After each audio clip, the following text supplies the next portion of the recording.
വയനാട് ദുരിതബാധിതർക്ക് വേണ്ടിയിട്ട് അഖിൽമാരാർ 2-3 വീട് പണിത് കൊടുക്കാമെന്ന് പറഞ്ഞായിരുന്നു.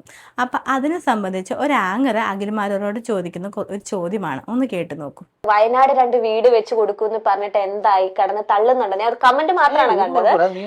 അഖിലേട്ടൻ പറഞ്ഞിട്ടുണ്ടോ ഇല്ലയോ എന്നുള്ള വീഡിയോ ഒന്നും കണ്ടില്ല. അപ്പൊ അതിന്റെ സത്യാവസ്ഥ എന്തായാലും ജനങ്ങളും കൂടെ അറിയണല്ലോ. ആ കമന്റ് കുറെ പേര് കണ്ടിട്ടുണ്ട്. ഇത് പ്രശ്നം വരുന്നത് ഒന്ന്, നമ്മൾ വയനാട്ടിൽ ഒരു ദുരന്തം വരുന്നു, പിറ്റേ ദിവസം മുഖ്യമന്ത്രി പണം പിരിക്കാൻ വേണ്ടിയിട്ട് പത്രസമ്മേളനം നടത്തുന്നു. അപ്പൊ ഞാൻ ഇന്നലകളിൽ തന്നെ ഈ പ്രളയം വന്ന സമയത്തും ഈ സർക്കാർ വരുത്തി തീർത്ത പ്രളയമായിരുന്നു എന്നുള്ള കാര്യം പലപ്പോഴും പ്രതിപക്ഷം പോലും മറന്നുപോയി. ഒരിക്കലും മഴ പെയ്ത് കേരളത്തിൽ വെള്ളം പൊങ്ങി ആർക്കും ഒരു ബുദ്ധിമുട്ടും ഉണ്ടാവത്തില്ല. പ്രാക്ടിക്കലി നമ്മൾ ചിന്തിച്ചാൽ മതി. അപ്പൊ എന്തുകൊണ്ടാണ് ഡാം മിസ്മാനേജ്മെന്റ് ആയിരുന്നു? ഒരു സുപ്രഭാതത്തിൽ ഡാം തുറന്നു വിട്ട് കേരളത്തെ മൊത്തം വെള്ളത്തിൽ ആഴ്ത്തിയിട്ട് ഈ ദുരന്തത്തിന്റെ പേരിൽ 5000 കോടി പിരിച്ചു വെച്ചതിന് ശേഷം ഇയാള് വലിയ ദുരന്ത നായകനാണെന്നാണ് പറയുന്നത്. ദുരന്തം ഉണ്ടാക്കിയ നായകനാണ് പിണറായി വിജയൻ. പിണറായി വിജയനും എം എം മണിയും കൂടെ ചേർന്ന് ഈ നാട്ടിൽ പ്രളയം സൃഷ്ടിച്ചതാണ്. അതിന്റെ എല്ലാ പഠനങ്ങളും അതായിരുന്നു വ്യക്തമാക്കിയത്. അല്ലാതെ കേരളത്തിൽ മഴ എന്ന് പറയുന്നത് കഴിഞ്ഞ 100-150 വർഷമായി മഴയുണ്ട്. ഈ മഴ പിന്നെ രണ്ടാമത്തെ ഇവരുടെ പ്രശ്നം എന്ന് പറയുന്നത് കൃത്യമായ രീതിയിൽ വെള്ളം ഒഴുകി പോകാൻ പറ്റാത്ത രീതിയിൽ നഗരങ്ങളിൽ കൃത്യമായ കാര്യങ്ങൾ ഡ്രൈനേജ് സിസ്റ്റം കറക്റ്റായിട്ട് ചെയ്തില്ല.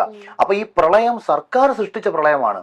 എന്നിട്ട് പ്രളയം പ്രകൃതി സൃഷ്ടിച്ചതാണെന്ന് വരുത്തി തീർത്തു. മനുഷ്യനുണ്ടാക്കി വെച്ച ദുരന്തത്തിന് പ്രകൃതിയെ കുറ്റം പറഞ്ഞതിന് ശേഷം നാട്ടുകാരെ കയ്യിൽ നിന്ന് രക്ഷകനാകാൻ വേണ്ടി 5000 കോടി രൂപ പിരിച്ച് ദുരിതാശ്വാസ നിധിയിൽ വെച്ചിട്ട് ഇത് കൃത്യമായിട്ട് വിനിയോഗിക്കാതെ കണക്കുകൾ പബ്ലിഷ്, വെബ്സൈറ്റിൽ കണക്കുകൾ പോലും. ഇതിപ്പം നമ്മൾ എന്താ പറയേണ്ടത്? സത്യം പറഞ്ഞു കഴിഞ്ഞാൽ ഇങ്ങേർക്ക് എന്തു പറ്റി എനിക്ക് മനസ്സിലാവുന്നില്ല. ബുദ്ധി കൂടിപ്പോയിട്ട് മന്ദബുദ്ധി ആയിപ്പോയെന്ന് ഇപ്പം വിചാരിക്കണത്. ചക്ക എന്ന് പറയുമ്പോഴത്തേനും മാങ്ങ എന്ന് പറയുന്നത്. അതായത് എൻ്റെ കുറ്റങ്ങൾ ആരും പറയണ്ട, ഞാൻ മറ്റുള്ളവരുടെ കുറ്റങ്ങളെ ഞാൻ പറയൂ എന്ന രീതിയിൽ.